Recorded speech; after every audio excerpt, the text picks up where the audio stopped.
Guys ನಾನು ಹಳೆ ವಿಡಿಯೋದಲ್ಲಿ ಹೇಳ್ದಂಗೆ ಆಕ್ಸ್ಫರ್ಡ್ ಅಲ್ಲಿ ಒಂದು ಕೆಫೆಟೇರಿಯಾ ಓಪನ್ ಆಗಿದೆ ಹೊಸದಾಗಿ. ಅದಕ್ಕೆ ಹೋಗಿದ್ವಿ, ಏನ್ ತಿಂದ್ವಿ ಅಂತ ತೋರಿಸ್ತೀನಿ ಅಂತ ಹೇಳಿದ್ದೆ. ನಾವೆಲ್ಲ ವಾಟರ್ ಬಾಟ್ಲು ಲಂಚ್ ಸಮೇತ ಹೋಗ್ಬಿಟ್ವಿ, ಏನ್ ಇರುತ್ತೋ ಇರಲ್ಲೋ ಹಂಗೆ ತಿನ್ಕೊಂಡ್ ಬರೋಣ ಅಂತ.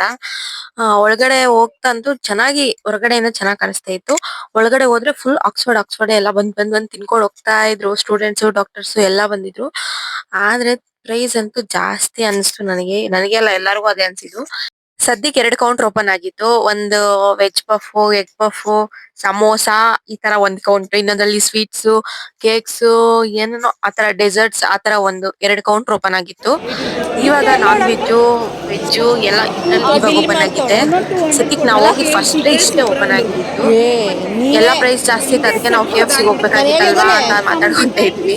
ಫೈವ್ ಆ ಮೆಂಬರ್ಸ್ ಟೇಸ್ಟ್ ಬಗ್ಗೆ ಹೇಳ್ಬೇಕಂದ್ರೆ ಕೇಕ್ ಚೆನ್ನಾಗಿತ್ತು, ವೆಜ್ ಪಫ್ ಚೆನ್ನಾಗಿತ್ತು, ಎಗ್ ಪಫ್ ಏನ್ ಅಷ್ಟ್ ಚೆನ್ನಾಗಿಲ್ಲ, ಸಮೋಸನು ಏನ್ ಅಷ್ಟ್ ಚೆನ್ನಾಗಿಲ್ಲ ಅನ್ನಿಸ್ತು ನನಗೆ. ಪರ್ಸನಲ್ ಆಗಿ ನನ್ಗನ್ಸಿತ್ತು. ಆ,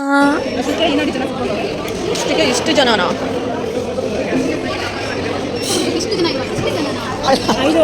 ಓಪನ್ ಆಗಿರೋದು 2 ಕೌಂಟ್ರು.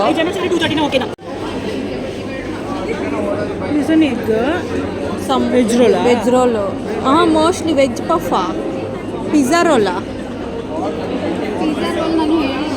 ಇದು ವೆಜ್ ಪಫ್ ಅನ್ಸುತ್ತೆ.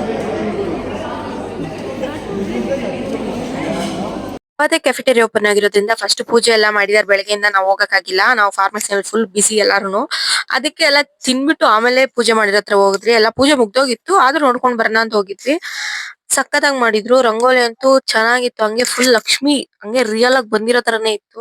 ನೋಡಿ ನಮಸ್ಕಾರ ಮಾಡಿ ನಾವು ವಾಪಸ್ ಫಾರ್ಮಸಿಗೆ ಹೋದ್ವಿ. ಓಕೆ, ನೆಕ್ಸ್ಟ್ ವಿಡಿಯೋದಲ್ಲಿ ಸಿಗೋಣ, ಬಾಯ್.